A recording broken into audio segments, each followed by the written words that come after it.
Përshëndetje të nderuar zonja dhe zotrim, përshëndetje të dashur miq të kanalit tim, ja ku po ritakohemi sërish të ditën e sotme, me mua Tirona Lilin për të ndarë një histori.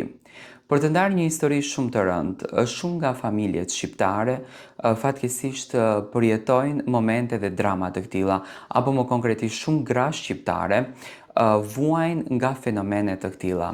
Striptizi, jeta e natës, jeta e klubeve të natës, është një faktor kryesor që po ndan burrat nga gratë, që krijon probleme në familje, që krijon shqetësime dhe që prishë një rrugë shumë të bukur të dashurisë. Se në fund të fundit çdo grua dëshiron që burrin e saj ta ketë në krah vet, jo në krah të një femrës tjetër. Historia që do të lexoj sot, rrëfimi që do të ndaj sot me ju është rrëfimi i Artës, një grua e cila në fakt për herë të parë tregon trishtimin dhe dhimbjen që e ka kaluar në jetë nga bashkëshorti i saj. Quhem Arta dhe për shumë vite kam mbajtur brenda vetes një histori që mua më ka djegur shpirtin. Sot vendosa ta tregoj, jo për të kërkuar mëshirë, por sepse ndoshta diku është një grua tjetër që po e kalon të njëjtin ferë dhe ka nevojë të dëgjojë se nuk është vetëm. Kur u martova me burrin tim, mendoja se jeta ime po fillonte një kapitull të ri dhe të bukur. Ai duke i njeri i mirë, duke i punëtor dhe shumë i dashur para njerëzve. Familja ime e respektonte dhe të gjithë më thoshin se kisha bërë zgjedhjen e duhur. Në fillim, edhe unë në fakt e besoja këtë, se kisha bërë zgjedhjen më të bukur në jetën time. Muajt e parë të martesës kaluan shumë qetë.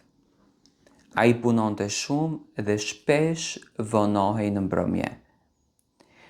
Por unë nuk dyshoja në asnjë mënyrë, sepse kisha besimin e plot tek bashkëshorti im.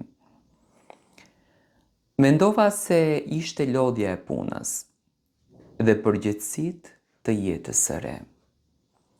Unë e prisja çdo natë me darkën të ngrohtë dhe me shpresën se do të kalonim pak kohën bashkë. Por një natë, çuditërisht, fatkeqësisht, gjithçka në jetën tonë ndryshoi.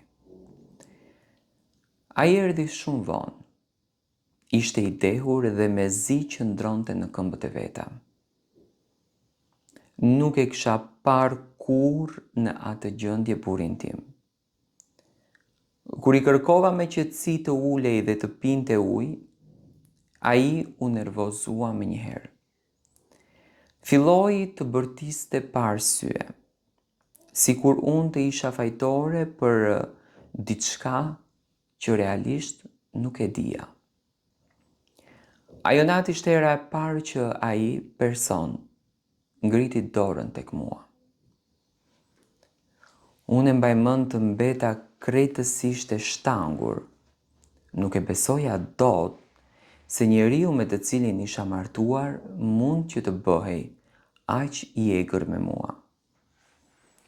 Të nesërmen ai kërkoi falje dhe më premtoi se ishte vetëm një gabim i vogël.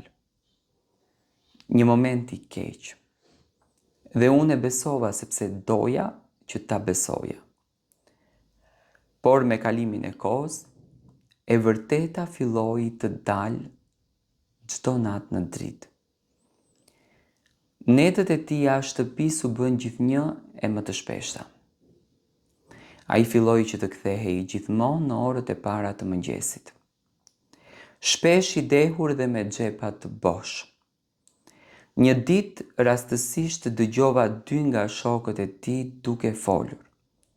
Ata përmendën vendet ku ai kalonte netët, klube nate, ku shpenzonte aq shumë para pa u menduar fare. Kur e pyeta për këtë, im shoq u tërbua krejtësisht. Nuk e pranoi, përkundrazi më akuzoi jashtëzakonisht shumë. Sepse unë po e kontrolloja dhe në thelb po e turpëroja. Ajo natë përfundoi përsëri me britma edhe me dhunë. Gradualisht e kuptova se buri im shpenzonte pothuajse gjithë parat në ato vende. Netët të tëra i kalonte duke hedhur para në ajër, ndërsa në shtëpi ne kishim borxhe edhe mungesa. Unë përpiqesha të mbaja familjen në këmbë.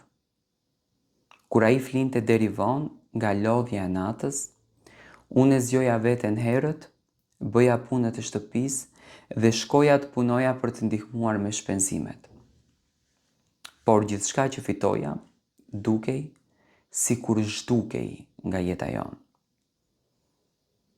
Më e keqja nuk ishin parat, ishte frika. Çdo mbrëmje kur dëgjoja derën që hapej, zemra më rihte fort. Nuk e dija se në çfarë gjendje do të hynte. I qetë apo i zemëruar. Shpeshherë kthehej i dehur dhe kërkonte sherr për gjëra të vogla në ato momente, ku unë ndjesha si kur shtëpia ime nuk ishte më shtëpi, por një vend ku duhej që të mbijetoja. Kam kaluar netët të tëra duke qarë, si gjithmonë në heshtje, që askush të mos të më dëgjonte. Nuk doja që familja ime të më shihte të thyer. Kisha turp të pranoja se martesa ime ishte kthyer në një mangët. Njëherë kujtoj që erdhi mëngjesi, në dorë mbante vetëm disa monedha, i gjithë rroga e tij kishte ikur.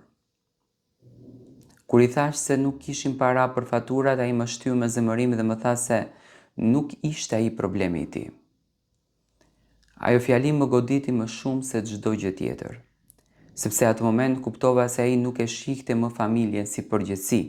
Ai jetonte për netët e tij jashtë, ndërsa unë përpiqesha të shpëtoja atë që kishte mbetur nga jeta jonë.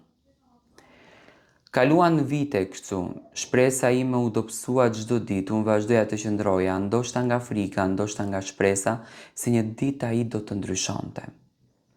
Por një natë ndodhi diçka që më zgjoi përfundimisht. Ai erdhi përsëri i dehur dhe filloi që të bërtiste pa arsye. Në atë moment pash veten në pasqyrë, sytë e fryrë nga lotët dhe fytyra e lodhur nga një grua që nuk e njihja më. Atë natë vendosa se jeta ime nuk mund të vazhdonte më kështu. E kuptova se askush nuk meritonte që të jetoj me frikën në shtëpinë e vet, askush nuk meritonte që të trajtohet si fajtor për gabimet e tjetrit. Sot jam duke rindërtuar jetën time. Nuk është e lehtë, por çdo ditë ndjem pak më e fortë. Kam mësuar se dinjiteti dhe qetësia vlen më shumë se çdo martesë që të shkatërron shpirtin. Dhe nëse dikush që po të dëgjon këtë historinë dhe ndodhet në një situatë të ngjashme, dua t'i them diçka nga zemra. Mos harroni kurse jeta ka më shumë vlerë. Askush nuk ka të drejtë na poshtërsoj apo të na lëndoj. Dhe ndonjëherë hapi është më i vështirë. Largimi është edhe fitimi i shpëtimit. Sepse pas netëve më të errta, gjithmonë lind një mëngjes i ri.